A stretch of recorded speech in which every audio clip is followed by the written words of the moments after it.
Alors, pour le mois de juin, le Sénégal prévoit encore de mettre 120 milliards de francs CFA via UEMOA titre, alors qu'il a levé moins de 100 milliards en main. Et on reste avec Tribune. Diomaye dit niet à un parti État. Nous sommes dans l'attente d'un nouveau gouvernement. Le nouveau gouvernement. Ou bien le nouveau gouvernement. C'est le gouvernement ou gouvernement? En tout cas, pour un gouvernement de la nation et non de Pastef. Attention. Dans une république normale, le gouvernement doit servir les intérêts du peuple et non d'un parti. Ça, ce sont des faits que relève la rédaction de Tribune. Et puis, les ministres DG, PCA, Pro-Sonko, qui ne lèvent pas la voix, ont peur d'être virés. Ça, c'est ce que nous livre Tribune. Mais, parmi les DG, nous avons Djibi. Djibi. Wali. Djibi. Et aujourd'hui, Tribune dit que Djibi Wali a mis de l'eau dans son bounouk. Et pardon, dans son soum-soum. Voilà, à Safourla. Dans son verre. C'est l'expression consacrée. Oui. Voilà. Alors, pour Wali, la situation actuelle exige de la grandeur et de la hauteur. C'est la stabilité institutionnelle et sociale du pays. Wali. Donc, le journal nous dit qu'il a mis beaucoup d'eau dans son cajou. Dans son cajou.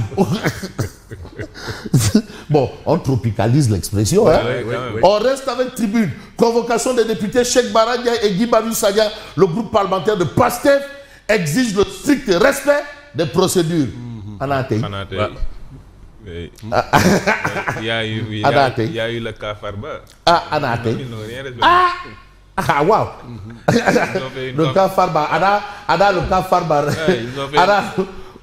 Ada le cas Farba. Beaucoup qui. Ils ont fait une conférence de presse avant même que l'immunité parlementaire ne soit levée pour dire que voilà. Bon. Le Sénégal propose le général Birame Diop à la présidence de la commission de la CEDEAO. Ça, ce sont des informations de Tribune. Mais je vais toujours rester dans un contexte où il s'agit d'économie, parce qu'il ne faut pas aller du coq à l'âne. Et j'ai envie de prendre probablement un journal qui s'appelle Le Peuple, qui va un peu plus loin. Alors, Diomaye et Sonko, face à la crise de la dette, le Sénégal est le pays le plus endetté d'Afrique. Ça, c'est l'information du peuple quotidien. Le Sénégal est le pays le plus endetté d'Afrique. Jusqu'à preuve du contraire. On nous dit, plus grave, le Sénégal risque fort d'être le prochain État à faire face à un défaut de paiement. Attention, ce sont des informations du peuple quotidien. Un quotidien légalement établi et qui nous dit que ça sent pas bon. Et comme les autres vous disent, quand ça va pourrir, ça va sentir. Ne vous inquiétez pas. Quand ça va pourrir, ça va sentir. Mais l'ancien Premier ministre Ousmane Sonko, lors de son terrain meeting, avait intégré l'hypothèse de défaut de paiement. Il a intégré l'hypothèse. Oui. Depuis lors, on n'a pas apparemment de solution. Déduction logique. Mais demandez, non, mais mais on ne va pas nous dire que le presse là, programme de restriction économique et sociale là, redressement, on ne va pas nous dire que Fouras n'a rien. Non, ça n'a pas produit la complémentarité escomptée. Non, mais attendez, non. Il y a une baisse des recettes. Oui. Les objectifs, tous les duty là,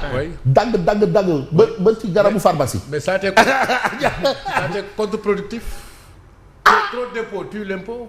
C'est un principe. En tout cas, la théorie de Bougane Gueye Dany. Alors, l'observateur nous dit, après 10 jours d'attente, mais pourquoi le gouvernement tarde à tomber? Les raisons invoquées dans les coulisses du palais. Alors, le président Diomaye ne devrait arrêter la liste qu'après les ultimes audiences avec la société civile prévu bien entendu ce lundi. Ça, ce sont les informations de l'Observateur, l'Obs ce matin. Je vous propose de lire la chronique économique du professeur Ahmadou Ali Maï. Industrie culturelle et développement économique en Afrique, le cas du tourisme de patrimoine. Ça, ce sont des réflexions. Il faut prendre souvent le temps de les lire. Mais lire-leur. Lire-leur. L'heure, c'est l'heure. Ah, l'heure, c'est l'heure. Avant l'heure, c'est pas encore l'heure. Mais l'heure est l'heure.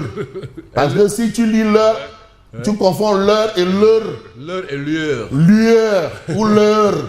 L'heure, l'heure. Attention, il ne faut pas confondre l'heure, l'heure et l'heure. Doucement. Alors, tour London. Bon, gouvernement Al-Amin Lo. L'interminable attente, mais l'Oukheu. 10 jours. Quand même. Mais quand même. Ah non. Bon, si c'est comme ça, bon, on ramène son quoi à la primature. Vu les urgences, la pression de Pastef retarde le choix des ministres. Pastef a donné.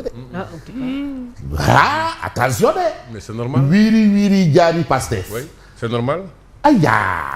En tout cas, le général Bilal proposé à la commission de la CEDEAO. Ça, ce sont des informations du quotidien, le quotidien. Et puis, hommage anniversaire de l'ancien président Van 100 ans, mais sans ride. Ça, c'est ce que nous livre le quotidien. Et puis, rappel à Dieu du guide religieux, Céline Cheikh Saliou repose aux côtés de son père. Mais vous avez quand même le père de la nation qui est à la une de l'As quotidien. Père. Annonce tardive du nouveau gouvernement. Le Sénégal otage des hésitations du pouvoir. Otage des hésitations. Mais là-bas, mais non, demandez. Abdoulaye Wade qui nous a toujours inspiré à tout point de vue. Il dit, mais le pouvoir, ça ne se délègue pas. Ça ne se délègue pas.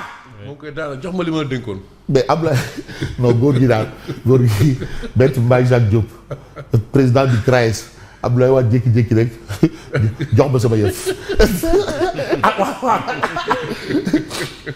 Ça va ana waa Tëngéej waa ñu ngi si jàmm ça va bien waaw. waa Diop waa Wade waa léegi jox ma sama yëf. Ça c'est direct. Directement. Bilaay waaw ana waa Tëngéej waa ñu ngi fii waa Diop waay Wade Diop da nga mbiri waa Diop Wade waa léegi jox ma sama yëf. Alors góor yi rek. J'ai cru. C'est pour cela Wade continue parle de Wade le stratège. Ah oui. Le stratège. Ah oui.